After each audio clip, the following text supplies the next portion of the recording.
Attorney, pwede bang kasuhan ng ex pag pinalitan niyang wifi password kahit kalahati ng bill, binabayaran ko? Aba, classic na modern day breakup problem yan.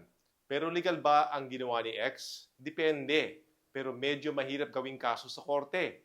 Pero pwede mong i-assert ang karapatan mo sa ibang paraan.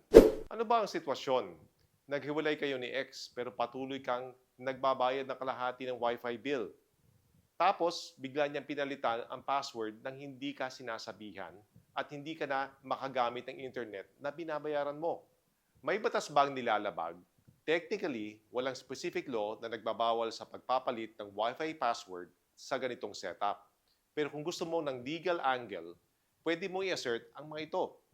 Number 1, sumira siya sa kasunduan sa ilalim ng Civil Code. Hati kayo sa bayad, dapat hati kayo sa gamit.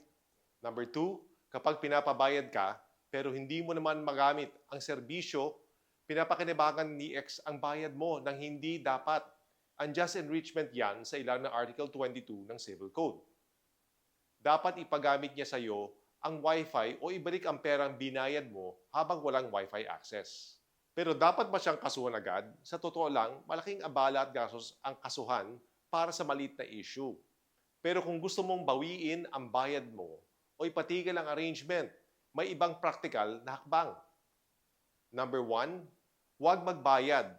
Kung wala ka ng access, wala kang obligasyong mag-ambag. Number 2, dumulog sa barangay kung gusto mong maayos o mabawi ang pera. Hindi ito biro para sa iba, lalo na kung estudyante ka o work from home. Kung di kayo napag-ayos ng barangay, pwede mo nang kasuhan ang ex mo para sa breach of contract at unjust enrichment.